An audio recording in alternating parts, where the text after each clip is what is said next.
أعوذ بالله من الشيطان الرجيم. براءة من الله ورسوله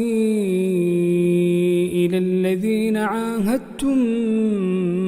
من المشركين فسيحوا في الأرض 4 أشهر واعلموا أنكم غير معجز الله وأن الله مخزي الكافرين. وأذان من الله ورسوله إلى الناس يوم الحج الأكبر أن الله بريء من المشركين ورسوله فإن تبتم فهو خير لكم وإن توليتم فاعلموا أنكم غير معجز الله وبشر الذين كفروا بعذاب أليم. إلا الذين عاهدتم من المشركين ثم لم ينقصوكم شيئا ولم يظاهروا عليكم أحدا فأتموا إليهم عهدهم إلى مدتهم إن الله يحب المتقين. فإذا انسلخ الأشهر الحرم فاقتلوا المشركين حيث وجدتموهم وخذوهم واحصروهم واقعدوا لهم كل مرصد فإن تابوا وأقاموا الصلاة وآتوا الزكاة فخلوا سبيلهم إن الله غفور رحيم. وإن أحد من المشركين استجارك فأجره حتى يسمع كلام الله ثم أبلغه مأمنه ذلك بأنهم قوم لا يعلمون. كيف يكون للمشركين عهد عند الله وعند رسوله إلا الذين عاهدتم عند المسجد الحرام فما استقاموا لكم فاستقيموا لهم إن الله يحب المتقين. كيف وإن يظهروا عليكم لا يرقبوا فيكم إلا ولا ذمة يرضونكم بأفواههم وتأبى قلوبهم وأكثرهم فاسقون.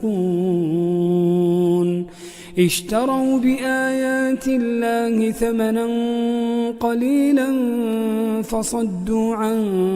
سبيله إنهم ساء ما كانوا يعملون. لا يرقبون في مؤمن إلا ولا ذمة وأولئك هم المعتدون. فإن تابوا وأقاموا الصلاة وآتوا الزكاة فإخوانكم في الدين ونفصل الآيات لقوم يعلمون. وإن نكثوا أيمانهم من بعد عهدهم وطعنوا في دينكم فقاتلوا أئمة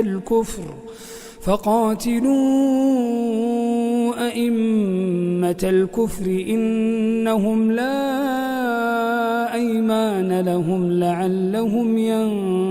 ينتهون. ألا تقاتلون قوما نكثوا أيمانهم وهموا بإخراج الرسول وهموا بإخراج الرسول وهم بدؤوكم أول مرة أتخشونهم فالله أحق أن تخشوه إن كنتم مؤمنين قاتلوهم يعذبهم الله بأيديكم ويخزهم وينصركم عليهم ويشف صدور قوم مؤمنين ويذهب غيظ قلوبهم ويتوب الله على من يشاء والله عليم حكيم أم حسبتم أن تتركوا ولما يعلم الله الذين جاهدوا منكم ولم يتخذوا من دون الله ولا رسوله ولا المؤمنين وليجا والله خبير بما تعملون ما كان للمشركين أن يعمروا مساجد الله شاهدين على أنفسهم بالكفر أولئك حبطت أعمالهم وفي النار هم خالدون إنما يعمر مساجد الله من آمن بالله واليوم الآخر وأقام الصلاة وآتى الزكاة ولم يخش إلا الله فعسى أولئك أن يكونوا من المهتدين أجعلتم سقاية الحاج وعمارة المسجد الحرام كمن آمن بالله واليوم الآخر وجاهد في سبيل الله لا يستوون عند الله والله لا يهدي القوم الظالمين الذين آمنوا وهاجروا وجاهدوا في سبيل الله بأموالهم وأنفسهم أعظم درجة عند الله وأولئك هم الفائزون يبشرهم ربهم برحمة منه ورضوان وجنات لهم فيها نعيم مقيم خالدين فيها أبدا إن الله عنده أجر عظيم يا أيها الذين آمنوا لا تتخذوا آباءكم وإخوانكم أولياء إن استحبوا الكفر على الإيمان ومن يتولهم منكم فأولئك هم الظالمون قل إن كان آباؤكم وأبناؤكم وإخوانكم وأزواجكم وعشيرتكم وأموال اقترفتموها وتجارة تخشون كسادها ومساكن ترضونها أحب إليكم من الله ورسوله وجهاد في سبيله فتربصوا حتى يأتي الله بأمره والله لا يهدي القوم الفاسقين لقد نصركم الله في مواطن كثيرة ويوم حنين إذ أعجبتكم كثرتكم فلم تغن عنكم شيئا وضاقت عليكم الأرض بما رحبت وضاقت عليكم الأرض بما رحبت ثم وليتم مدبرين ثم أنزل الله سكينته على رسوله وعلى المؤمنين وأنزل جنودا لم تروها وعذب الذين كفروا وذلك جزاء الكافرين ثم يتوب الله من بعد ذلك على من يشاء والله غفور رحيم يا أيها الذين آمنوا إنما المشركون نجس فلا يقربوا المسجد الحرام بعد عامهم هذا وإن خفتم عيلة فسوف يغنيكم الله من فضله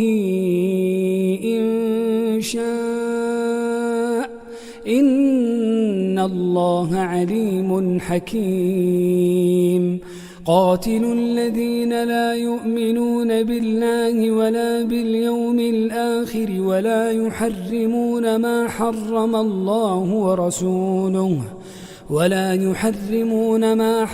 الله ورسوله ولا يدينون دين الحق من الذين أوتوا الكتاب حتى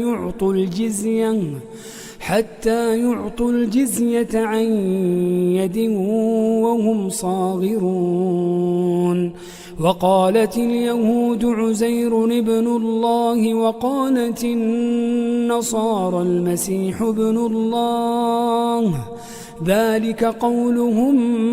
بأفواههم يضاهئون قول الذين كفروا من قبل قاتلهم الله أنى يؤفكون اتخذوا أحبارهم ورهبانهم أربابا من دون الله والمسيح ابن مريم وما أمروا إلا ليعبدوا إلها واحدا لا إله إلا هو سبحانه عما يشركون يريدون أن يطفئوا نور الله بأفواههم ويأبى الله إلا أن يتم نوره ولو كره الكافرون هو الذي أرسل رسوله بالهدى ودين الحق ليظهره على الدين كله ولو كره المشركون يا أيها الذين آمنوا إن كثيرا من الأحبار والرهبان ليأكلون أموال الناس بالباطل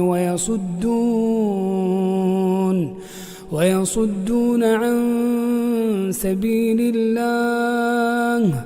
والذين يكنزون الذهب والفضة ولا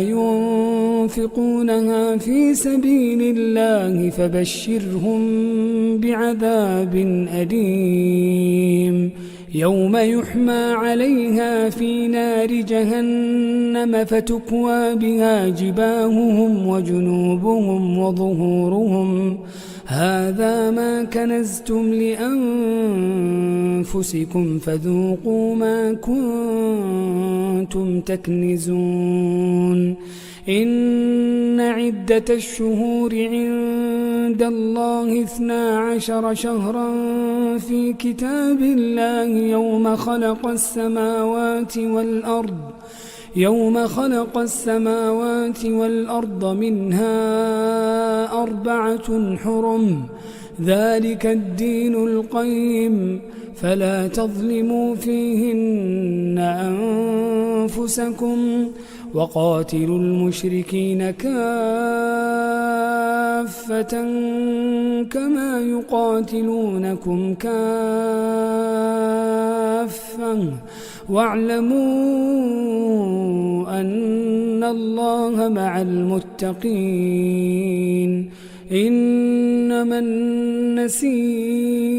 زيادة في الكفر يضل به الذين كفروا يحلونه عاما ويحرمونه عاما ليواطئوا عدة ما حرم الله فيحلوا ما حرم الله زين لهم سوء أعمالهم والله لا يهدي القوم الكافرين يا أيها الذين آمنوا ما لكم إذا قيل لكم انفروا في سبيل الله اثاقلتم إلى الأرض أرضيتم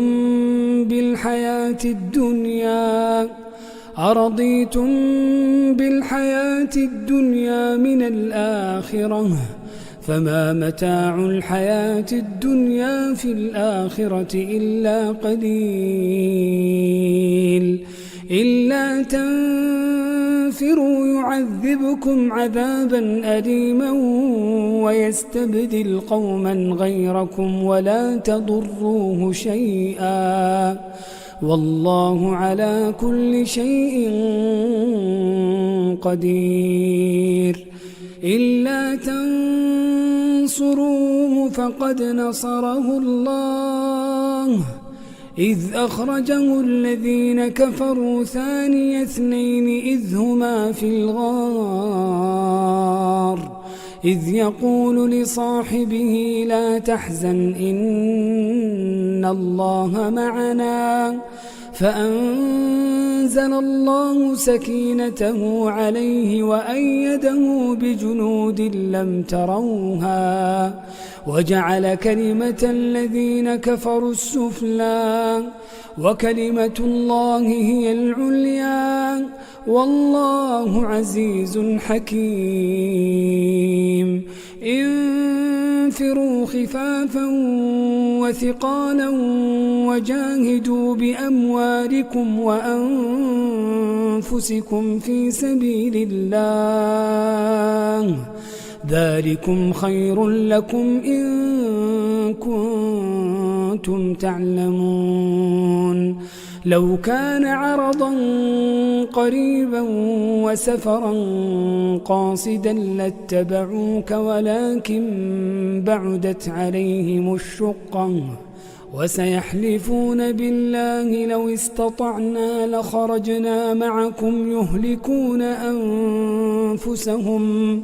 والله يعلم إنهم لكاذبون عفى الله عنك لم أذنت لهم حتى يتبين لك الذين صدقوا وتعلم الكاذبين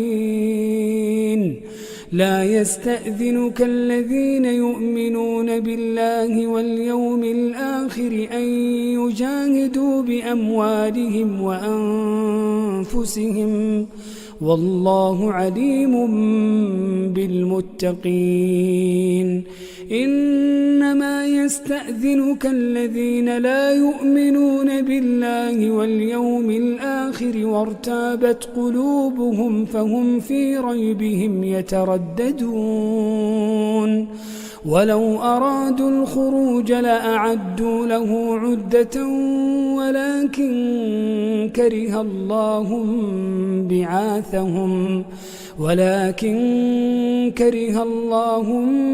بعاثهم فثبطهم وقيل اقعدوا مع القاعدين لو خرجوا فيكم ما زادوكم إلا خبالا ولأوضعوا خلالكم يبغونكم الفتنة وفيكم سماعون لهم والله عليم بالظالمين. لقد ابتغوا الفتنة من قبل وقلبوا لك الأمور حتى جاء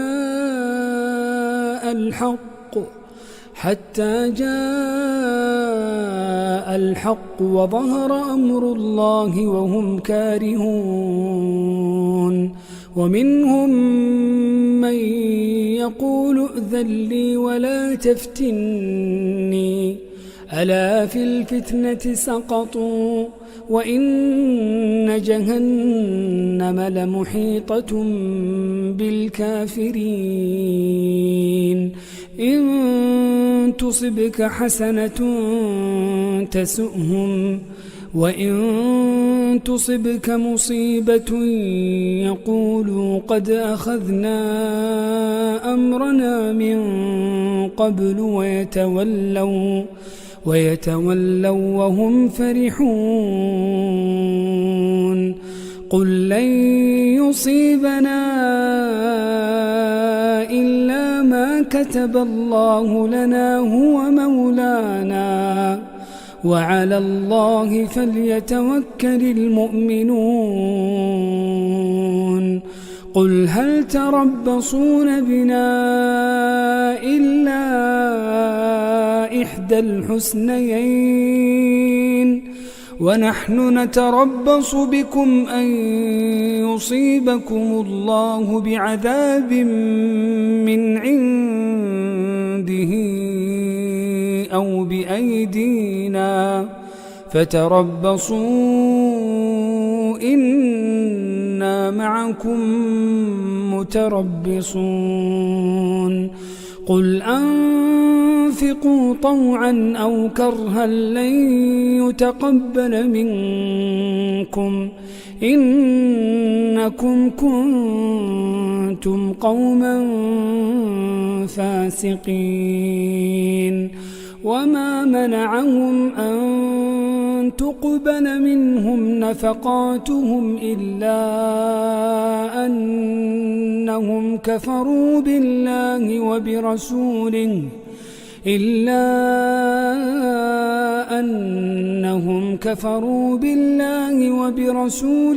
ولا يأتون الصلاة إلا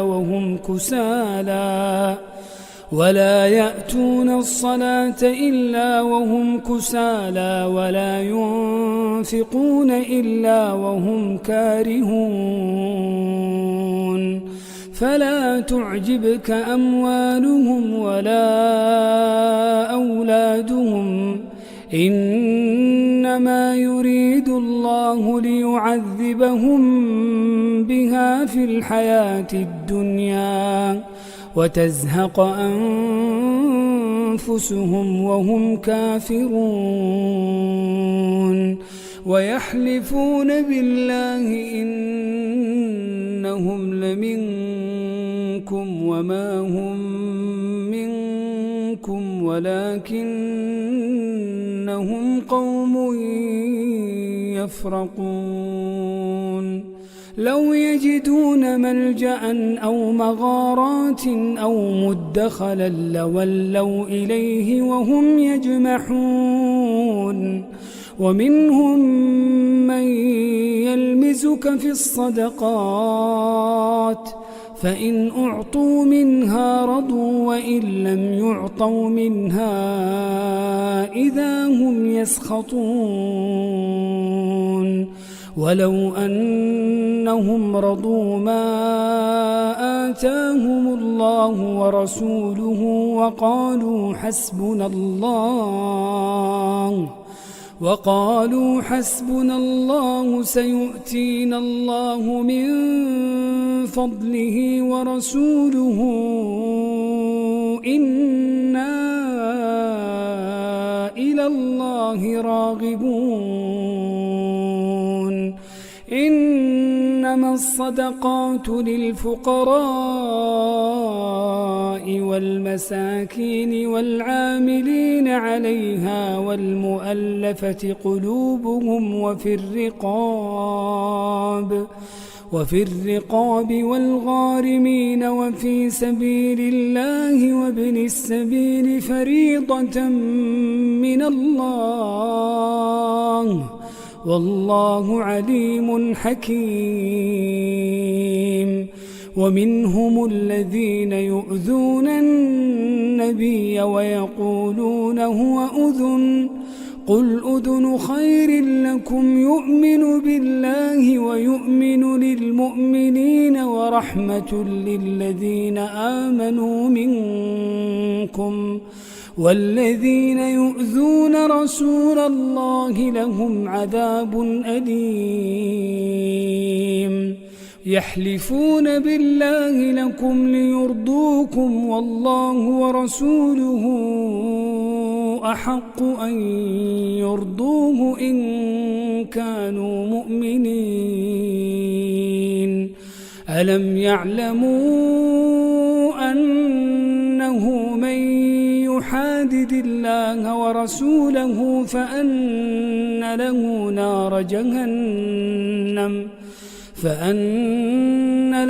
نار جهنم خالدا فيها ذلك الخزي العظيم. يحذر المنافقون أن تنزل عليهم سورة تنبئهم بما في قلوبهم قل استهزئوا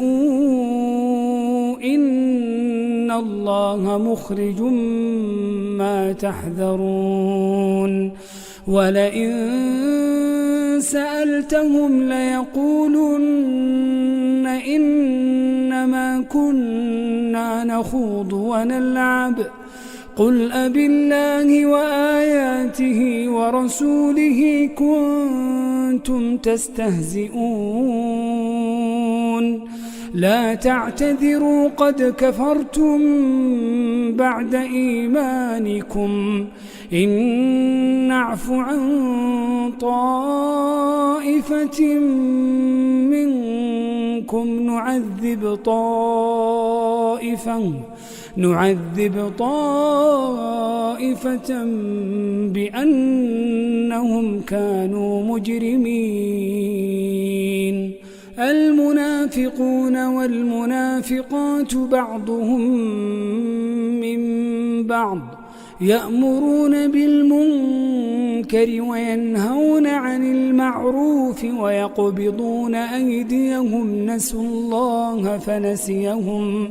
إن المنافقين هم الفاسقون.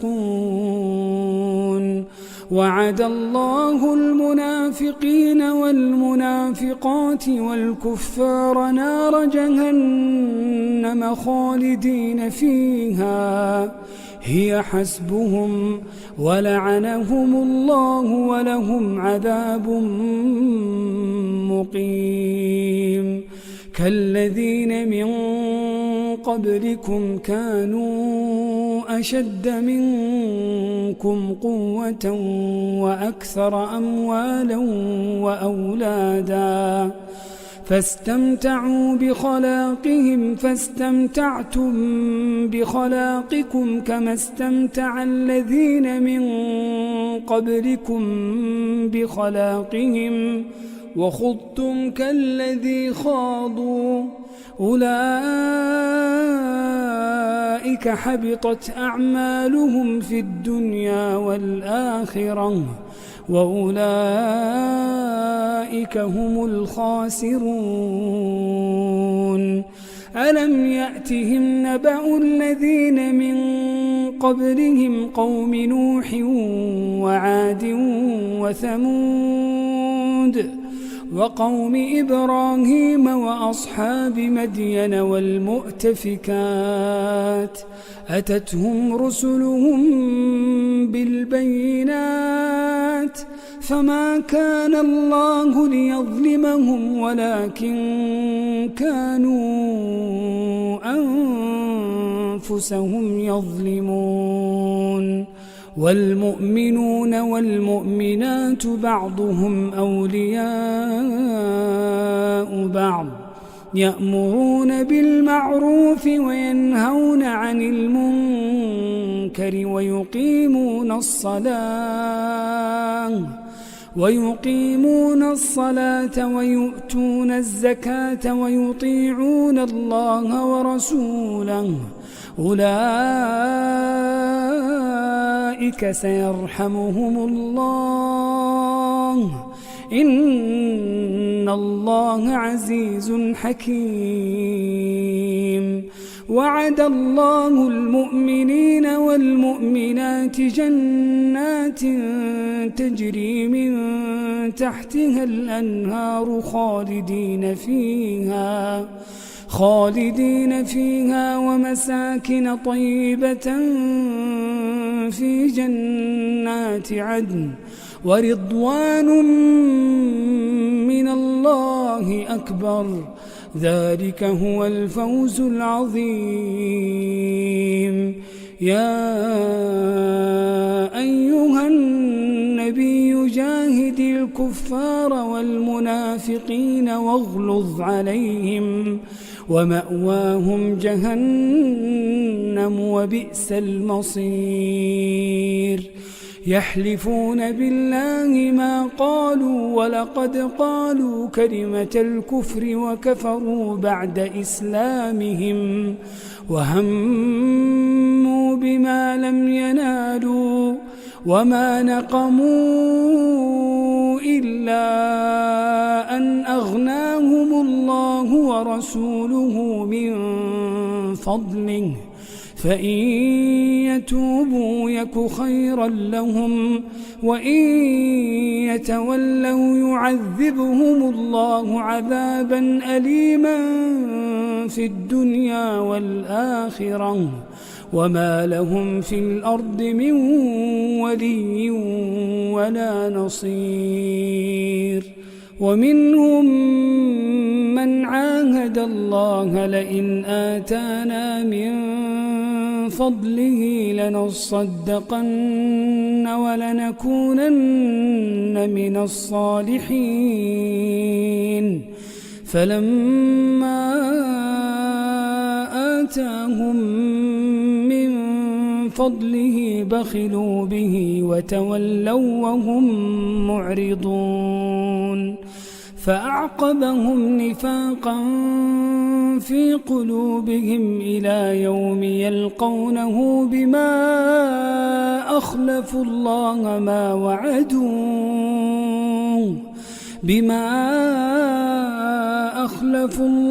ما وعدوه وبما كانوا يكذبون ألم يعلموا أن الله يعلم سرهم ونجواهم وأن الله علام الغيوب الذين يلمزون المطوعين من المؤمنين في الصدقات والذين لا يجدون إلا جهدهم فيسخرون منهم سخر الله منهم ولهم عذاب أليم استغفر لهم أو لا تستغفر لهم إن تستغفر لهم 70 مرة فلن يغفر الله لهم ذلك بأنهم كفروا بالله ورسوله والله لا يهدي القوم الفاسقين فرح المخلفون بمقعدهم خلاف رسول الله وكرهوا أن يجاهدوا بأموالهم وأنفسهم في سبيل الله وقالوا لا تنفروا في الحر قل نار جهنم أشد حرا لو كانوا يفقهون فليضحكوا قليلا وليبكوا كثيرا جزاء بما كانوا يكسبون فإن رجعك الله إلى طائفة منهم فاستأذنوك للخروج فقل لن تخرجوا معي أبدا ولن تقاتلوا معي عدوا إنكم رضيتم بالقعود أول مرة فاقعدوا مع الخالفين ولا تصل على أحد منهم مات أبدا ولا تقم على قبره إنهم كفروا بالله ورسوله وماتوا وهم فاسقون ولا تعجبك أموالهم وأولادهم إنما يريد الله أن يعذبهم بها في الدنيا وتزهق أنفسهم وهم كافرون وإذا أنزلت سورة أن آمنوا بالله وجاهدوا مع رسوله استأذنك أولو الطول منهم وقالوا ذرنا نكن مع القاعدين رضوا بأن يكونوا مع الخوالف وطبع على قلوبهم فهم لا يفقهون لكن الرسول والذين آمنوا معه جاهدوا بأموالهم وأنفسهم وأولئك لهم الخيرات وأولئك هم المفلحون أعد الله لهم جنات تجري من تحتها الأنهار خالدين فيها ذلك الفوز العظيم وجاء المعذرون من الأعراب ليؤذن لهم وقعد الذين كذبوا الله ورسوله سيصيب الذين كفروا منهم عذاب أليم ليس على الضعفاء ولا على المرضى ولا على الذين لا يجدون ما ينفقون حرج إذا نصحوا لله ورسوله ما على المحسنين من سبيل والله غفور رحيم ولا على الذين إذا ما أتوك لتحملهم قلت لا أجد ما أحملكم عليه تولوا وأعينهم تفيض من الدمع حزنا ألا يجدوا ما ينفقون إنما السبيل على الذين يستأذنونك وهم أغنياء رضوا بأن يكونوا مع الخوالف وطبع الله على قلوبهم فهم لا يعلمون يعتذرون إليكم إذا رجعتم إليهم قل لا تعتذروا لن نؤمن لكم قد نبأنا الله من أخباركم وسيرى الله عملكم ورسوله ثم تردون إلى عالم الغيب والشهادة فينبئكم بما كنتم تعملون سيحلفون بالله لكم إذا انقلبتم إليهم لتعرضوا عنهم فأعرضوا عنهم إنهم رجس ومأواهم جهنم جزاء بما كانوا يكسبون يحلفون لكم لترضوا عنهم فإن ترضوا عنهم فإن الله لا يرضى عن القوم الفاسقين الأعراب أشد كفرا ونفاقا وأجدر ألا يعلموا حدود ما أنزل الله على رسوله والله عليم حكيم ومن الأعراب من يتخذ ما ينفق مغرما ويتربص بكم الدوائر عليهم دائرة السوء والله سميع عليم ومن الأعراب من يؤمن بالله واليوم الآخر ويتخذ ما ينفق قربات عند الله وصلوات الرسول ألا إنها قربة لهم سيدخلهم الله في رحمته إن الله غفور رحيم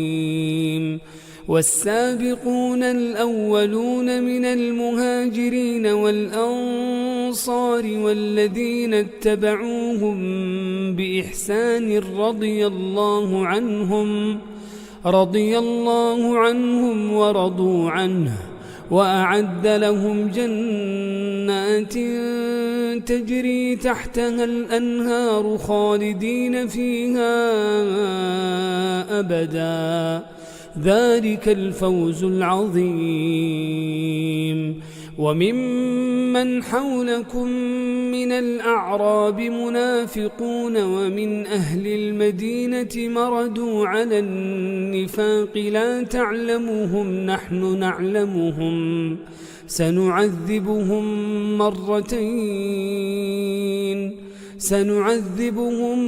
مرتين ثم يردون إلى عذاب عظيم وآخرون اعترفوا بذنوبهم خلطوا عملا صالحا وآخر سيئا عسى الله أن يتوب عليهم إن الله غفور رحيم خذ من أموالهم صدقة تطهرهم وتزكيهم بها وصل عليهم إن صلاتك سكن لهم والله سميع عليم ألم يعلموا أن الله هو يقبل التوبة عن عباده ويأخذ الصدقات وأن الله هو التواب الرحيم وقل اعملوا فسيرى الله عملكم ورسوله والمؤمنون وستردون إلى عالم الغيب والشهادة فينبئكم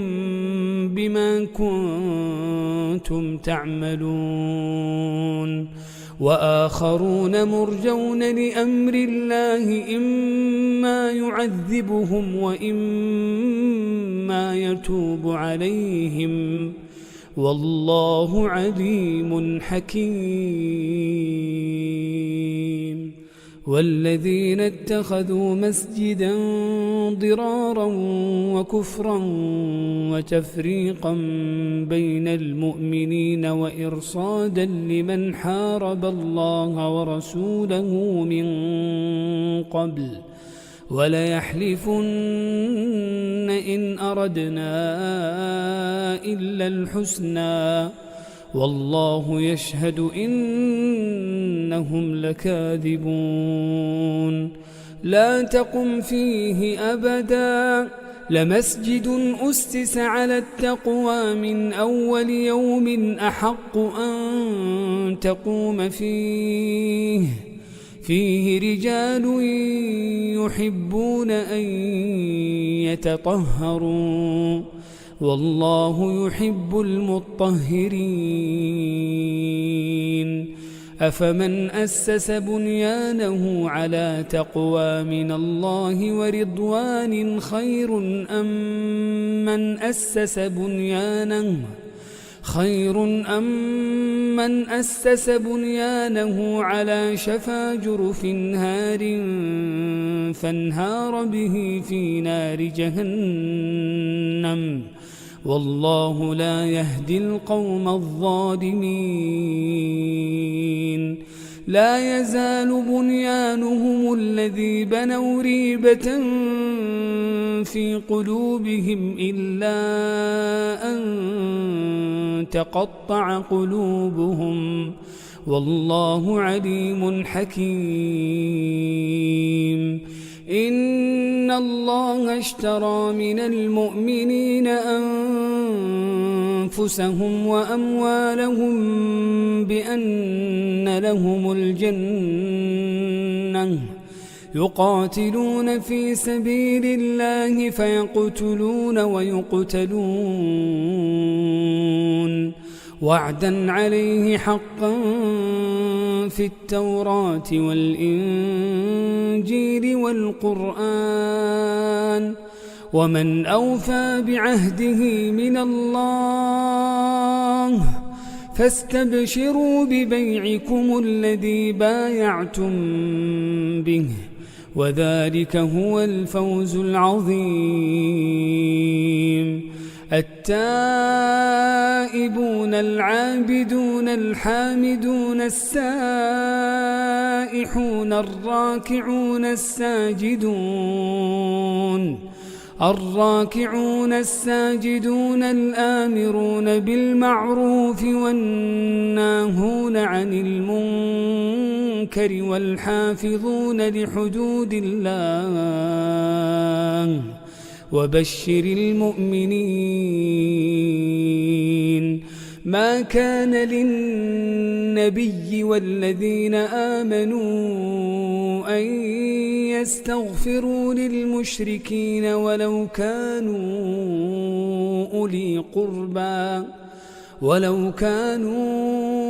أولي قربى من بعد ما تبين لهم أنهم أصحاب الجحيم وما كان استغفار إبراهيم لأبيه إلا عن موعدة وعدها إياه فلما تبين له أنه عدو لله تبرأ منه إن إبراهيم لأواه حليم وما كان الله ليضل قوما بعد إذ هداهم حتى يبين لهم ما يتقون إن الله بكل شيء عليم إن الله له ملك السماوات والأرض يحيي ويميت وما لكم من دون الله من ولي ولا نصير لقد تاب الله على النبي والمهاجرين والأنصار الذين اتبعوه في ساعة العسرة الذين اتبعوه في ساعة العسرة من بعد ما كاد يزيغ قلوب فريق منهم ثم تاب عليهم إنه بهم رءوف رحيم. وعلى الثلاثة الذين خلفوا حتى إذا ضاقت عليهم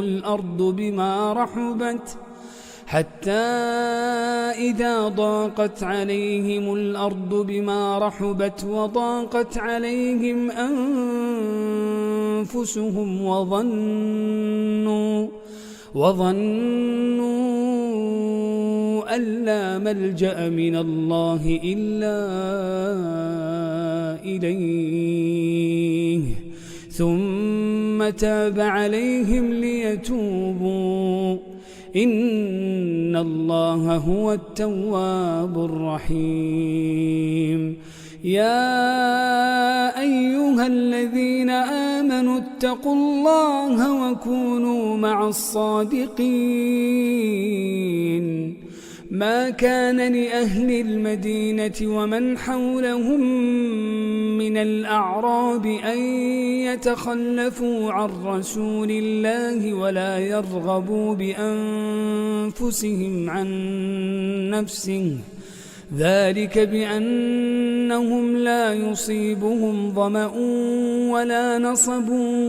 ولا مخمصة في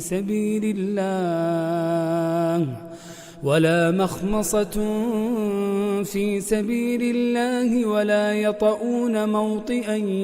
يغيظ الكفار ولا ينالون من عدو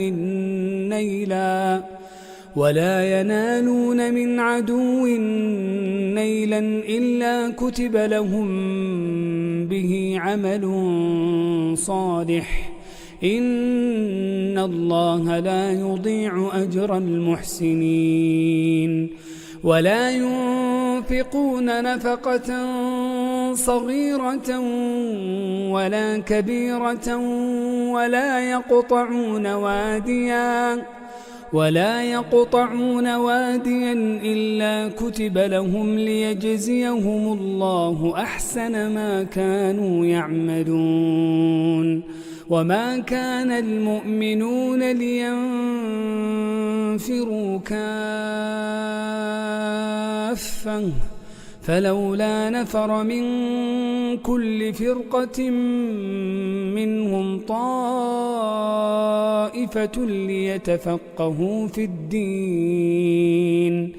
ليتفقهوا في الدين ولينذروا قومهم إذا رجعوا إليهم لعلهم يحذرون. يا أيها الذين آمنوا قاتلوا الذين يلونكم من الكفار وليجدوا فيكم غلظة واعلموا أن الله مع المتقين. وإذا ما أنزلت سورة فمنهم من يقول أيكم زادته هذه إيمانا فأما الذين آمنوا فزادتهم إيمانا وهم يستبشرون وأما الذين في قلوبهم مرض فزادتهم رجسا إلى رجسهم وماتوا وهم كافرون. أولا يرون أنهم يفتنون في كل عام مرة أو مرتين ثم لا يتوبون ولا هم يذكرون. وإذا ما أنزلت سورة نظر بعضهم إلى بعض هل يراكم من أحد ثم انصرفوا صرف الله قلوبهم بأنهم قوم لا يفقهون لقد جاءكم رسول من أنفسكم عزيز عليه ما عنتم حريص عليكم بالمؤمنين رؤوف رحيم فإن تولوا